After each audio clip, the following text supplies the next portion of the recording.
La providencia de Dios. Amén. Vamos a estar viendo lo que es la providencia de Dios. Entonces, bueno, la palabra providencia es una palabra compuesta, ¿ok? Por dos palabras, pro y videncia, ¿ok? La palabra videncia viene del latín videre, que tiene que ver con ver, con video. De ahí derivan palabras como televisión. Y la palabra pro sería ver de antemano, ¿ok? También se relaciona con la palabra provisión, ¿ok? Como del sustento. Podemos definir la providencia como Dios participando de todas las cosas creadas activamente, ¿ok? Finalmente lo que viene a decir la providencia de Dios es que Dios nos creó, y no solo nos creó, sino que también Él nos sustenta activamente. O sea, Él está activamente en medio de su creación. Tres cosas. Primero dijimos que Dios participa en todas las cosas creadas. No solo nos crea, sino que Él participa activamente. Y al hacerlo Él las mantiene su existencia y todas sus propiedades. ¿Ok? Dios coopera en todas las cosas creadas, dirigiéndolas para actuar como actúan. O sea, las cosas funcionan como actúan por medio de Dios. Él las dirige para que cumplan su propósito. ¿Ok? Dentro de estos tres puntos vamos a hablar de algunos subtemas. ¿Ok? El primer subtema que vamos a hablar se llama, que tiene que ver con el punto 1, que mantiene la existencia de las cosas y sus propiedades, es la preservación.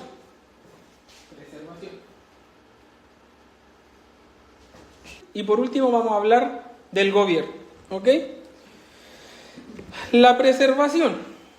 Dios mantiene en existencia todas las cosas creadas. Ese es el concepto central. Quiero que me acompañe, si es que tiene su Biblia, si no se lo leo yo, a Hebreos 1:3.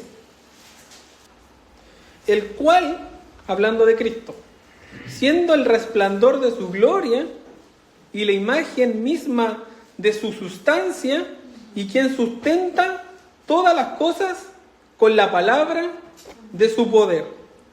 La palabra sustenta o sostiene en el griego, y el más cercano para traducir este término de sustentar, tiene que ver con la palabra llevar, cargar. Como ejemplo, es como que yo lleve una cosa activamente de un lugar a otro. Por ejemplo, como los amigos del paralítico llevaron al paralítico a los pies de Jesús.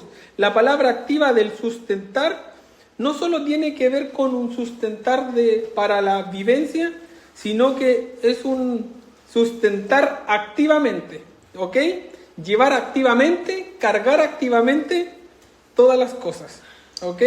Hay una intención activa de parte de Dios con su creación, ¿ok? Jesús o Dios está sosteniendo continuamente todas las cosas. No es como que Dios nos creó y definió reglas y Él se fue, ¿cierto? Sino que Dios activamente nos sostiene su creación. Otro pasaje que nos ayuda a comprender esto es Colosenses 1:17. Y Él es antes de todas las cosas, y todas las cosas en Él subsisten. El todo de este verso, todas las cosas, tiene que ver con todas las cosas creadas, ¿ok? Todo lo que usted imagine en el universo, las estrellas, el sol, todas las cosas subsisten en Él y por Él. Entonces, podemos concluir con esto, que Dios no solo creó las cosas, sino que Él las preserva activamente.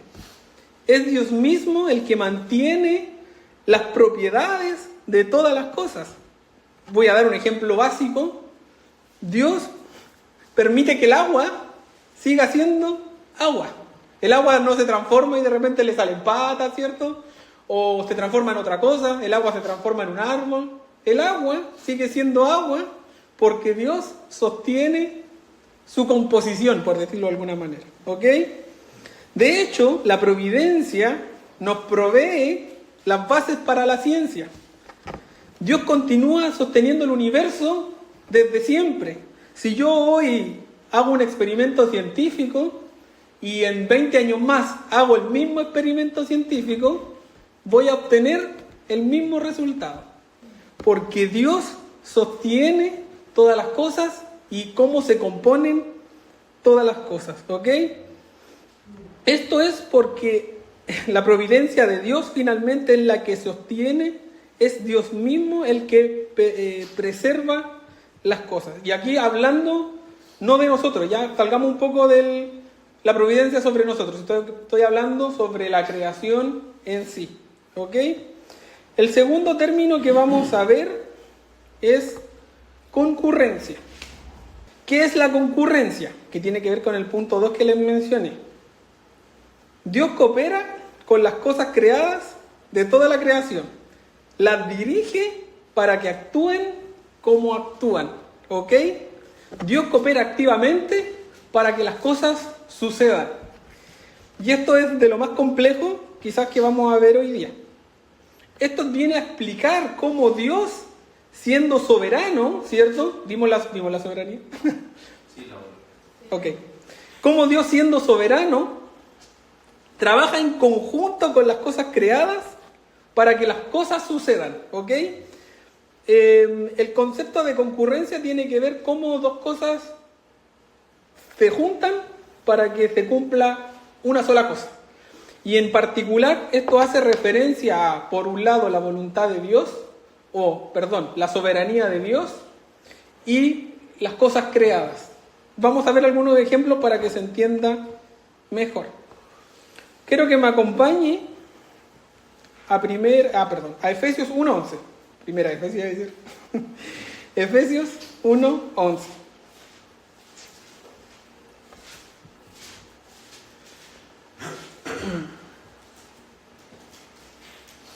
Si le sale alguna duda de algo que digo, aprovecha de preguntar, ¿ya? Para que no esperemos quizás hasta el final y vamos aclarando en el momento.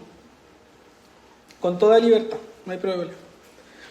Efesios 1:11 dice: en él asimismo tuvimos herencia, habiendo sido predestinados conforme al propósito del que hace todas las cosas según el designio de su voluntad. La palabra hace, aquí en este texto, en el griego se llama energeo. Energeo, que viene a indicar hace que resulten. Entonces, si lo vuelvo a leer, diríamos que él hace que resulten todas las cosas según el designio de su voluntad. Con esto podemos entender que ningún acontecimiento de lo que cualquier cosa que se imagine, y lo vamos a ver después con ejemplos más prácticos, ningún acontecimiento está fuera de la providencia de Dios. ¿Ok? Y vamos a ver algunos ejemplos. Primero, con la creación inanimada. Vamos a hablar un poco de las cosas que Dios ha creado. Muchas cosas que pasan hoy en este mundo, a veces nosotros las atribuimos. ¿A qué cosas atribuimos las cosas que de repente acontecen? Por ejemplo, no sé, cuando llueve, cuando hay un temblor, cuando, no sé, graniza, cuando sale el sol. Muchas veces nosotros asociamos a eso a la naturaleza. ¿Qué decimos? La naturaleza, ¿cierto? Hay una naturaleza y las cosas se comportan en función de lo que la naturaleza o las condiciones que la naturaleza provee. No sé, llueve porque hay nubes, ¿cierto? Hay un contexto para que llueva. Y nosotros podríamos decir, no, está lloviendo porque, no sé, la nube viene con mucha agua y va a llover. Pero la Biblia enseña que Dios es el que hace que estas cosas sucedan. Llueve porque Dios quiere que llueva. ¿Ok? Quiero que me acompañe y hay un salmo que lo lo ejemplifica así, que es el Salmo 148:8. Dice así, creo que tengo versión Reina Valera, dice: el fuego y el granizo, la nieve y el vapor, el viento de tempestad que ejecuta su palabra. O sea, todas estas cosas son ejecutadas por medio de la palabra de nuestro Señor. Voy a leerle un fragmento, no me acompañe, de Job, que habla un poco de lo mismo. Job 38:5 dice: truena a Dios maravillosamente con su voz. Él hace grandes cosas que nosotros no entendemos. Porque a la nieve dice: desciende a la tierra. También a la llovizna y a los aguaceros torrenciales. Hace retirarse a todo hombre, para que los hombres todos le reconozcan su obra. Las bestias, hablando de los animales, entran en su escondrijo y se están en sus moradas. Del sur viene el torbellino y el frío de los vientos del norte. Por el soplo de Dios se da el hielo y las anchas aguas se congelan. Regando también llega a disipar la densa nube y con su luz esparce la niebla. Asimismo, por sus designios se resuelven las nubes enrededor, para hacer sobre la faz del mundo, en la tierra, lo que Él les mande, unas veces por azote, otras veces por causa de su tierra, y otras por misericordia las hará venir. Y en Mateo 5:45 dice: para que seáis hijos de vuestro Padre, que están en los cielos, que hace salir el sol para buenos y malos, y que hace llover sobre justos e injustos. Podemos ver entonces cómo Dios está involucrado activamente en estos acontecimientos que para nosotros diríamos que es, ¿no es cierto?, la naturaleza. Es Dios quien activamente está en la lluvia, en el viento, en la tormenta, en la paz, cuando el agua se congela. En todo está activamente la providencia de Dios. ¿Ok? Mateo 5:45 también, para afirmar aún más. Para que seáis hijos de vuestro Padre que está en los cielos. Que hace salir el sol, ya lo había leído. Entonces, podemos ver en estos pasajes que Dios entonces está presente en toda su creación, ¿cierto? Nada está fuera de la providencia de Dios. Inanimada, agua, sol, lluvia, nieve, tormenta, la tierra, las plantas, lo que usted quiera, ahí está Dios, providencialmente. Con esto también yo me recordaba, ¿cierto?, cuando Jesús estaba en la barca, ¿se recuerda? Cuando estaba con los discípulos y Él se queda dormido, que había, ¿cierto?, una tormenta, ¿cierto? Y ahí los discípulos despiertan al Señor porque estaban asustados y el Señor calma la tormenta, ¿cierto? Y la tormenta no es que a Dios, me quedé dormido y se me descontroló el clima, ¿cierto? Sino que incluso esa tormenta estaba la providencia de Dios. No, Dios no ha perdido el control de nada, ni del clima, ni de nada, ¿ok? Vamos a ir profundizando un poco más también en nuestras vidas. Entonces, no es que esa tormenta se fuera de su providencia, sino que Él tenía el control incluso de esa tormenta. Su providencia también la podemos ver en los animales. Salmo 104, 27 al 29, si me quiere me acompaña. Voy a pasarlo por muchos textos, así que tenga su Biblia a mano, no la suelte. Hay muchos ejemplos de cómo Dios está en todas las cosas. Yo estoy leyendo algunos, solo para llevarlos a ejemplos más prácticos. 104, del 27 al 29. Hablando un poco de los animales, cómo Dios también incluso está en ellos. Dice: todos ellos esperan en ti, para que les des su comida a su tiempo. Les das, recogen, abren tu mano, se sacian de bien, escondes tu rostro, se turban, les quitas el hálito, dejan de ser y vuelven al polvo. Mateo 10:29 dice: ¿no se padecen 2 pajaritos por un cuarto? Con todo, ni uno de ellos cae en tierra sin vuestro Padre. Incluso en la muerte de los animales está también la providencia de Dios. Dios tiene poder incluso sobre eso. Ahora, ¿qué diremos de las casualidades? Queda un poco más claro, ¿no? ¿Hay casualidades? ¿Hay azar? No existe el azar.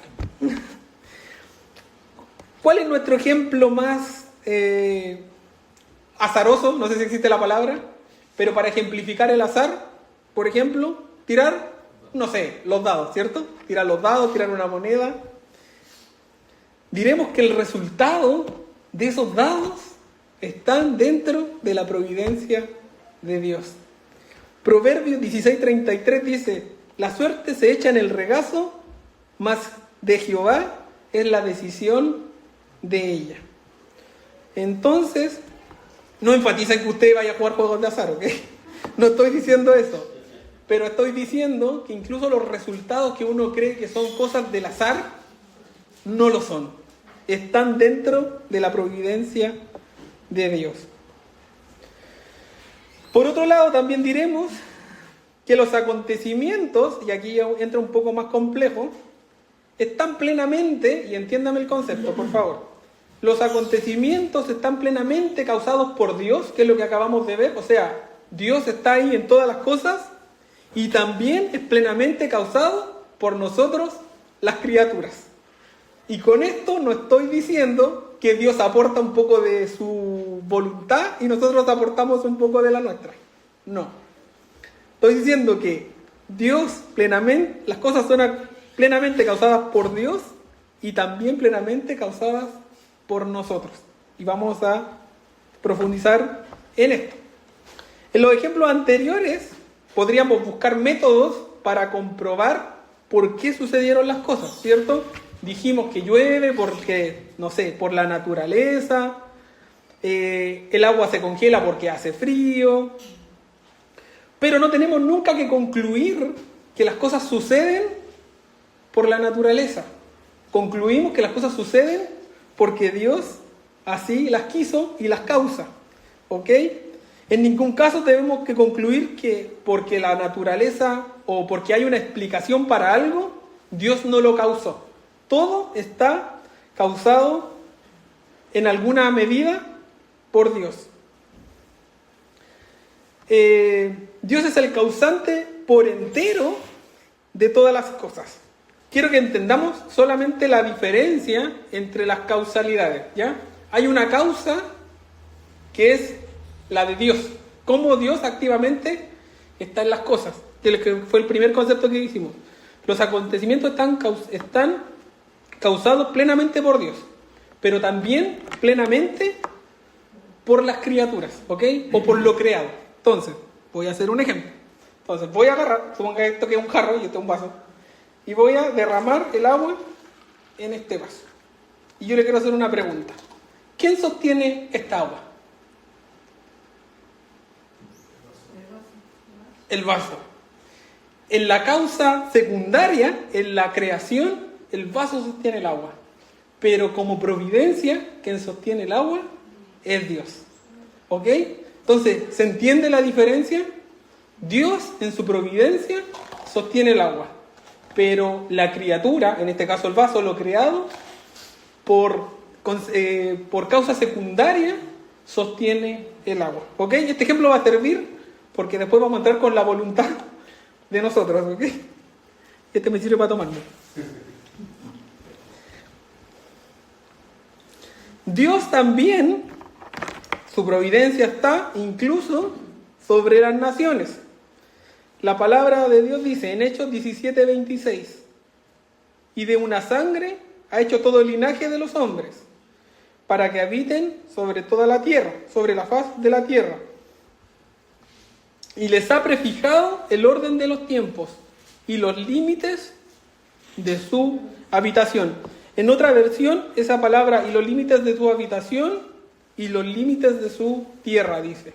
Entonces, incluso, de hecho yo pensaba, a veces uno, no sé si usted conoce un poco de historia, pero la historia de Chile, ¿no es cierto? Nosotros tuvimos una guerra con los peruanos, le quitamos de Antofagasta para arriba. Podríamos decir que Chile es más largo porque fuimos a una guerra, ¿cierto? Y ganamos ese territorio. Pero Chile es más largo porque Dios así lo quiso. Amén. La providencia de Dios entonces está en todos los aspectos de nuestra vida. Dios planeó nuestros días incluso antes de que naciéramos. ¿Qué dice David al respecto, cierto? En el Salmo 139, 16. Mi embrión vieron tus ojos, y en tu libro estaban escritas todas aquellas cosas que fueron luego formadas, sin faltar una de ellas. Notamos claramente que dice todas las cosas, y luego hace un énfasis aún mayor que dice sin faltar ninguna de ellas. Job en 14:5 dice: ciertamente sus días están determinados, y el número de sus meses está cerca de ti. Le pusiste límite, de los cuales no pasará. Entonces nuestra vida está completamente en la providencia de Dios. Incluso, no solo nuestra vida como la vida misma del morir o vivir, incluso nuestras acciones también están activamente dentro de su providencia. Jeremías, no lo busqué todo, ya yo lo voy leyendo. Jeremías 10:23 dice: conozco, oh Jehová, que el hombre no es señor de su camino, ni del hombre que camina es el ordenar sus pasos. ¿Qué más claro que eso? O sea, a veces uno dice, yo voy para allá, pero incluso ni usted es dueño de sus pasos, hermano. Es Dios el que guía sus pasos. El Proverbio 16:9 dice: el corazón del hombre piensa en su camino, mas Jehová endereza sus pasos. Amén. Podríamos leer miles de pasajes al respecto de cómo Dios obra activamente en nuestras vidas.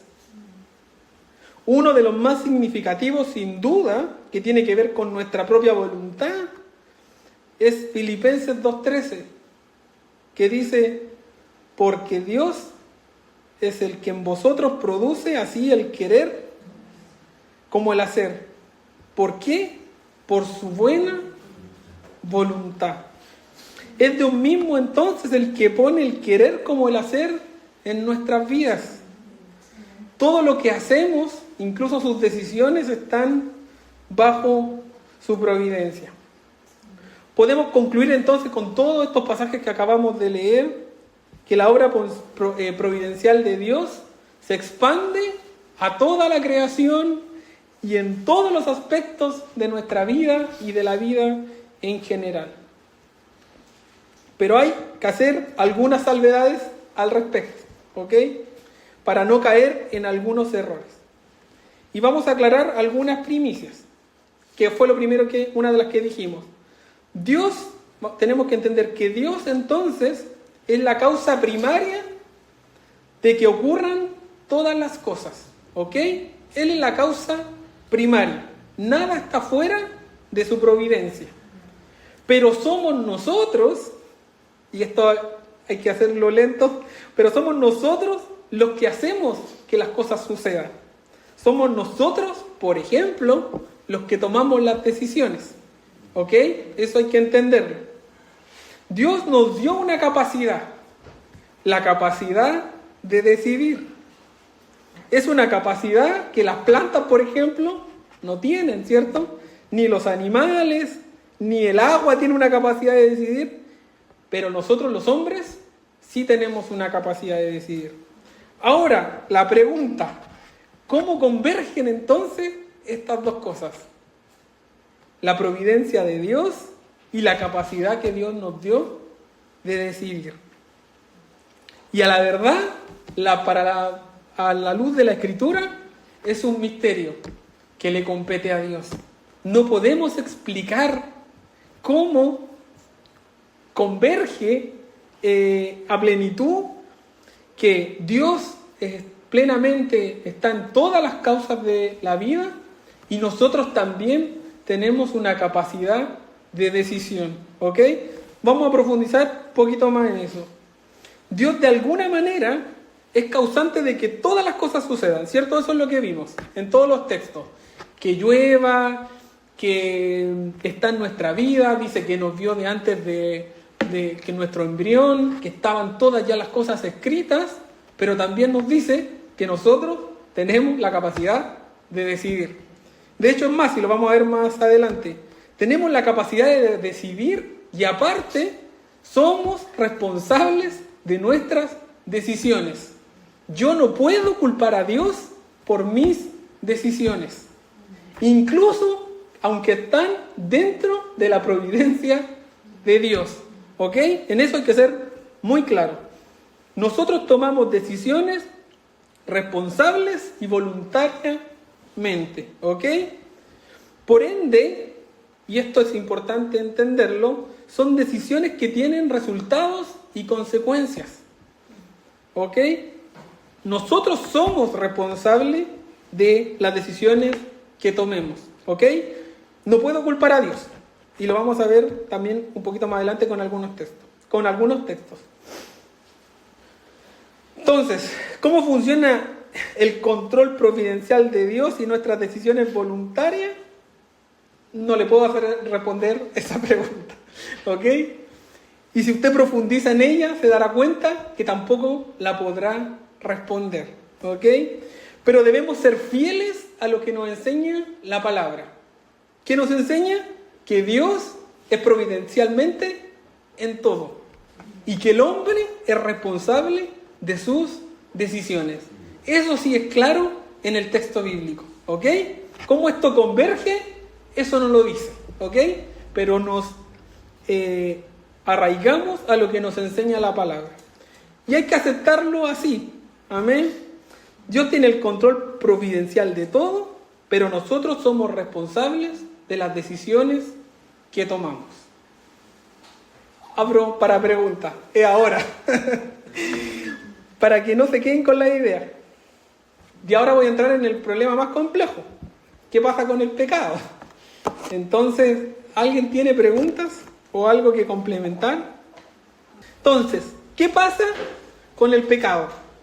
¿Qué pasa con el mal? ¿Está dentro de la providencia de Dios? Sí, está dentro de la providencia de Dios. Lo primero sí que debemos entender como premisa que la Biblia nunca, y nosotros tampoco, nunca le va a echar la culpa a Dios por el mal que acontece. ¿Ok? Nunca vamos a ver eso en la palabra de Dios. Y por otro lado, la Biblia nunca excusa al hombre de su responsabilidad de sus decisiones. ¿Ok? Ahora vamos a ver algunas situaciones bíblicas que tratan un poco este asunto de forma más ejemplificadora. Una de las historias, por ejemplo, que podemos usar como ejemplo, es la historia de José. ¿Ok? La historia de José. ¿Usted sabe la historia de José? Bueno, la historia de José nosotros sabemos que sus hermanos, ¿cierto?, sentían envidia, ¿cierto? Sentían envidia de José. Eso está en Génesis capítulo 37. Vamos a sacar algunas verdades de lo que sentían sus hermanos por José. Primero dice que sentían envidia. De hecho dice celos malsanos. Eso está en Génesis 37:11. En Génesis 37:4 dice que lo aborrecían, que querían matarlo. Génesis 37:20. Que lo echaron a un pozo. Génesis 37:24. Que lo vendieron como esclavo. Génesis 37:28. Ahora, ¿qué pasó cuando José se encontró con sus hermanos? ¿Cierto? Bueno, nosotros sabemos la historia de José. Fue vendido, después estuvo en casa de Potifar, fue preso, después salió de ahí hasta llegar incluso a una posición solo por debajo de Faraón. Hasta ahí el Señor lo llevó. Y cuando sus hermanos van, ¿cierto? Bueno, y con un propósito, José salvó de la hambruna a Egipto. Y en ese contexto sus hermanos van, en ese contexto de hambruna, van a Egipto para pedir ayuda. Y sus hermanos se encuentran con José. Y en Génesis 45:5, hablando de todas las cosas que yo les dije, que lo aborrecían, que lo querían matar, que lo vendieron, que lo echaron a un pozo, José dice: ahora pues, le dice a sus hermanos, no os entristezcáis, ni os pese de haberme vendido, acá, porque para preservación de vida me envió Dios delante de vosotros. Y en Génesis 50:20 dice, vosotros pensasteis mal contra mí, mas Dios lo encaminó a bien, para hacer lo que vemos hoy, para mantener en vida a mucho pueblo.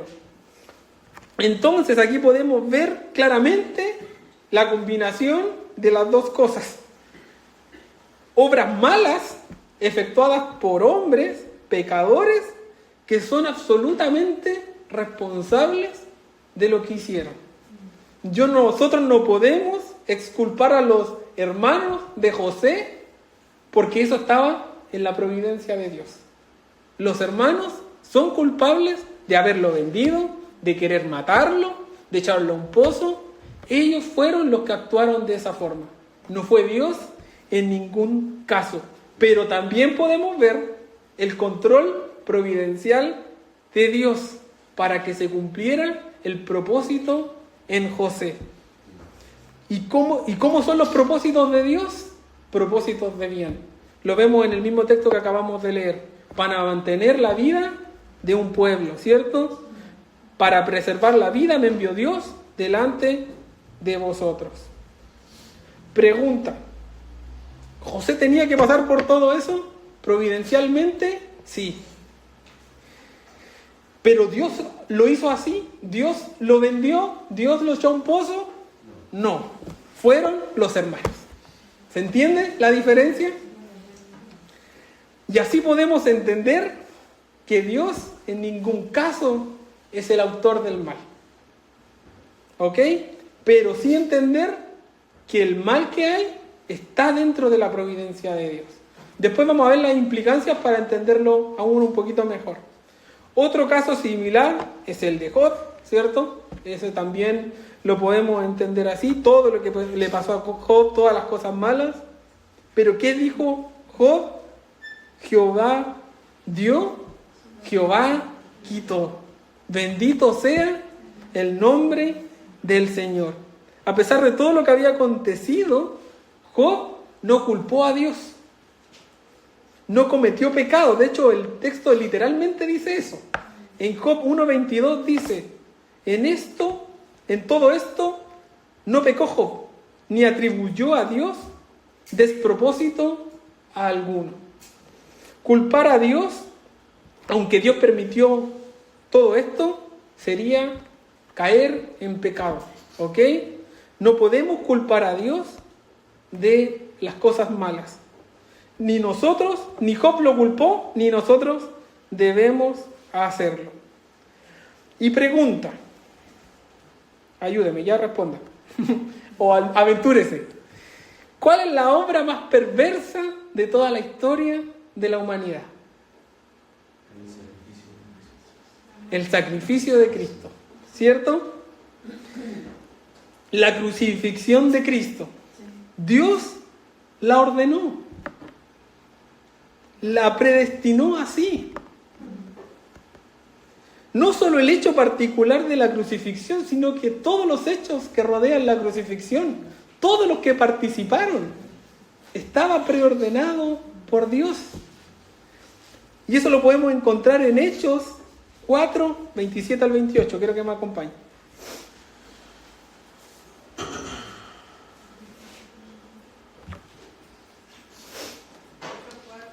Hechos 4, 27 al 28.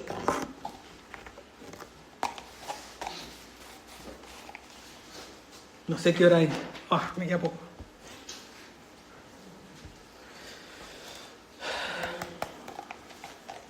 Dice así: porque verdaderamente se unieron en esta ciudad contra tu santo Hijo Jesús, a quien ungiste, Herodes y Poncio Pilato, con los gentiles y el pueblo de Israel, para hacer cuanto tu mano y tu consejo había antes determinado que sucediera. Las acciones de todos los participantes de la crucifixión estaba predestinada por Dios. Pero vemos a los apóstoles culpando a Dios por la crucifixión de Cristo. ¿Quiénes lo crucificaron? Lo crucificó Herodes, Poncio Pilato, los gentiles, el pueblo de Israel. Hechos 2:23 dice: a este entregado por el determinado consejo y anticipado conocimiento de Dios, pretendéis y matasteis por manos de inicuos crucificándole. ¿Quién determinó la crucifixión? Fue Dios. Entonces, ¿quién crucificó a Jesús? ¿Fue Dios? No, en ningún caso. Fueron los israelitas, fueron Judas que lo entregó. Ellos crucificaron a Jesús. ¿Dios determinó la crucifixión? Sí, pero Dios no lo crucificó. Amén. ¿Se comprende la diferencia entre la causalidad primaria, que es Dios, y la causalidad segunda, que somos nosotros, su creación? Entonces, a partir de estos ejemplos, vamos a decir algunas verdades, ya para ir sintetizando. Dios usa todas las cosas para cumplir sus propósitos, incluso el mal, para su gloria, y esto es lo que nos reconforta, para nuestro bien. Porque para los que aman a Dios, todas las cosas los ayudan a bien. Segunda verdad, Dios no hace mal, ni podemos culpar a Dios del mal. ¿Ok? Si decimos que Dios hace mal, tendríamos que quitarle otros atributos. Que Dios no es bueno, ni santo, ni justo, ¿cierto? Pero si decimos, por ejemplo, porque también podríamos caer en esto, decir que Dios no usa el mal para cumplir sus propósitos. Tendríamos que afirmar que el mal del universo no está en control de Dios. Que hay una parte del mundo que Dios no tiene control sobre ella. Y eso lo dejaría de hacer Dios. O anularíamos, por ejemplo, la omnipotencia de Dios. ¿Hace el análisis? ¿Puede comprender eso? Porque quizás es fácil tender a eso, decir, Dios, no hay soberanía de Dios sobre lo malo. Pero eso lo dejaría de ser Dios. Jesús declara lo siguiente, en Lucas 22:22. A la verdad, el Hijo del Hombre va según lo que está determinado. Pero hay de aquel hombre por quien es entregado. Y esto hace una alusión, obviamente, a Judas, que es el que lo va a entregar, pero que tiene que ver como para comprender que Judas, no hay justificación en Judas, porque aunque esto estaba determinado de antemano, a Judas no se le quita la culpa por eso. El mismo Señor Jesucristo dice, hay de aquel hombre por quien es entregado. Que esté preordenada la crucifixión no exculpa a Judas. Judas es culpable de haber entregado a Jesús. Mateo 18:7 dice, hay del mundo por los tropiezos, porque es necesario que vengan los tropiezos. De hecho, esa palabra tropiezo la puede cambiar por pecado, ¿ok? Hay del mundo por los tropiezos, porque es necesario que vengan los tropiezos. Pero hay de aquel hombre por quien viene el tropiezo. ¿Qué quiere decir? Que voy a poner a Francisco de ejemplo. Francisco es pecador y va a pecar, pero ay de mí si yo lo hago pecar.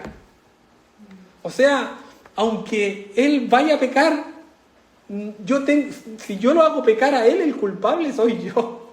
No es Dios y en el sentido más estricto. Si yo lo hago pecar, incluso no es ni siquiera su propia concupiscencia, sino que soy yo que lo está llevando al pecado.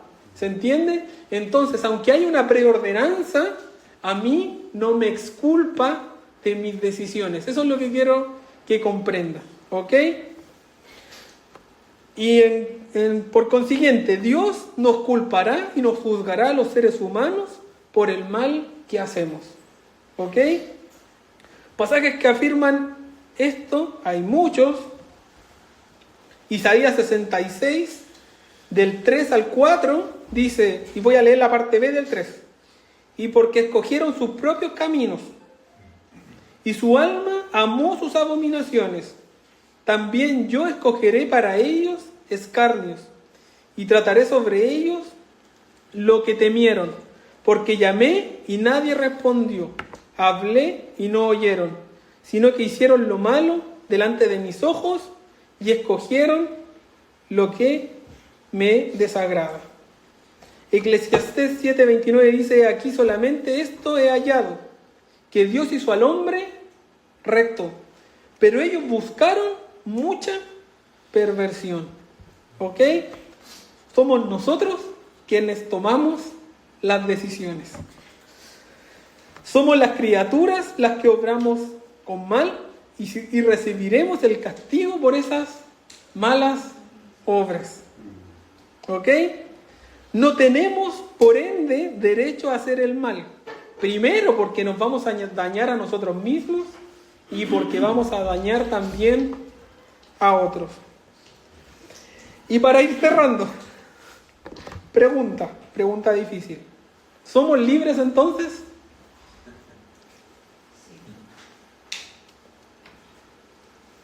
Y para responder esta pregunta hay que aclarar la palabra libertad. ¿Ok? Debemos definir cuando preguntamos si somos libres, ¿qué quiere decir que seamos libres? Porque en el concepto más básico de la libertad, por ejemplo, si pensamos que estamos fuera del control de Dios y de su providencia, esa libertad es imposible. Porque anularíamos un pasaje que dice que Dios sostiene todas las cosas. O sea, si salgo de ese sostener, simplemente desaparecería.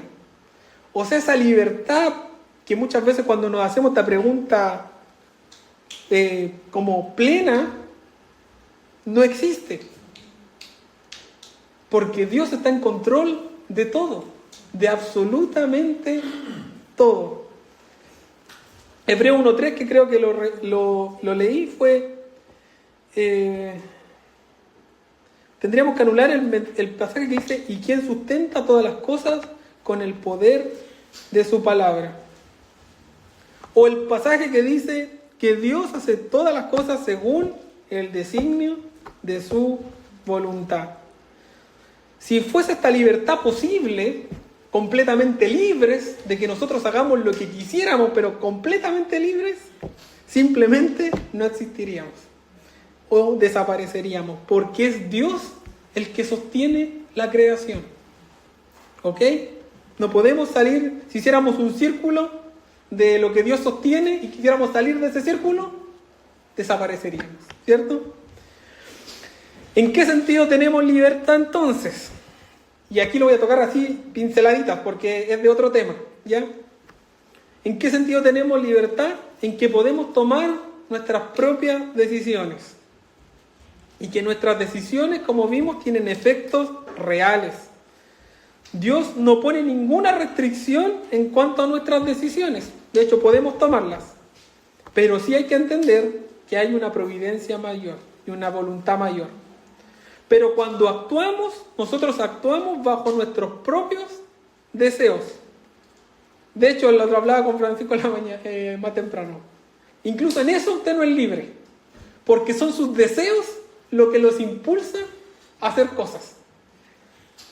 En ese sentido, entonces, somos libres, en que podemos decidir. Ahora la pregunta es, ¿cómo afecta nuestra... cómo es? Bueno, sí, y la pregunta es, ¿cómo? Y esta es la pregunta que vamos a responder quizás en otra clase y no en esta, porque si no vamos a estar aquí hasta las 12. ¿Cómo está afectada hoy día esa voluntad? Esa es la pregunta que también toca responder. Eso lo veremos un poco más adelante. Pero no debemos creer que porque Dios y su providencia están en todas las cosas, por ejemplo, llegar a creer que nuestras decisiones no importan.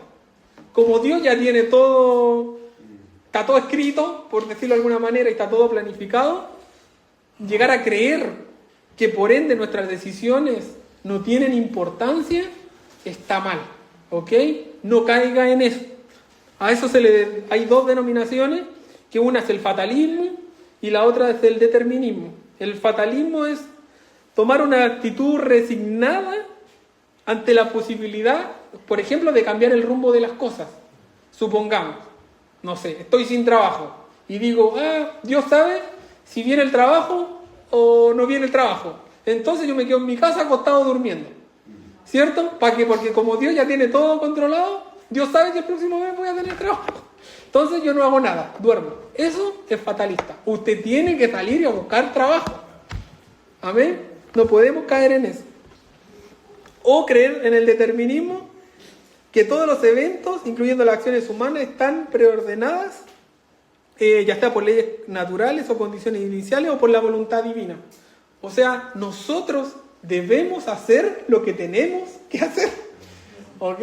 No porque hay una providencia de Dios, que la hay, no debemos caer en este error.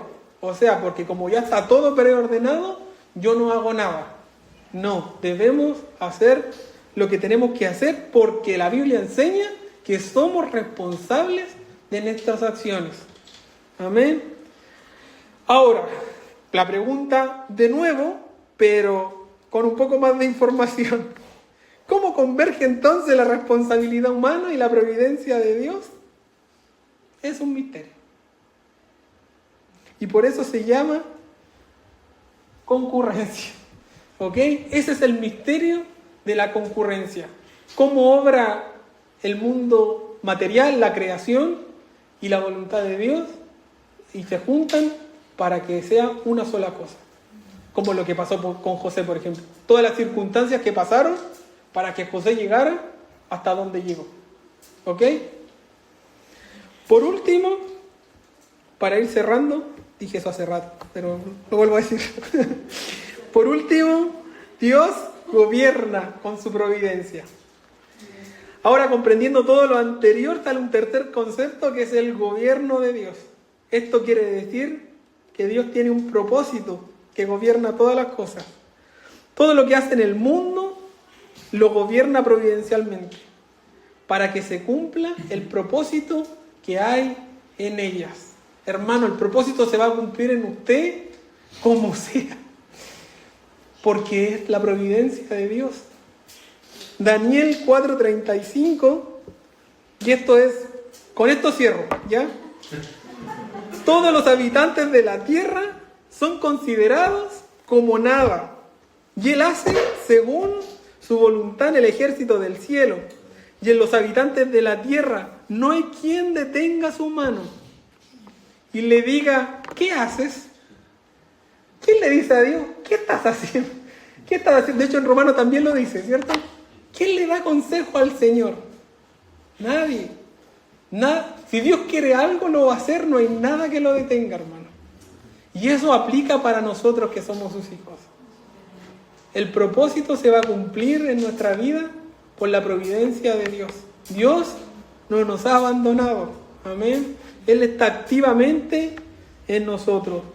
Dios hace entonces como Él quiere. ¿Quién podrá detener la mano de Dios? Ni siquiera su propio pecado, hermano. Amén. ¿Usted cree incluso que Satanás puede detener a Dios? No. Es una ramita así, Satanás le hace así al Señor y se quebra. Entonces, absolutamente nadie puede detener la mano de Dios. ¿Hay una lucha? Sí, la Biblia dice que hay una lucha, pero está ganada. Porque Dios tiene el absoluto control de todas las cosas. Amén.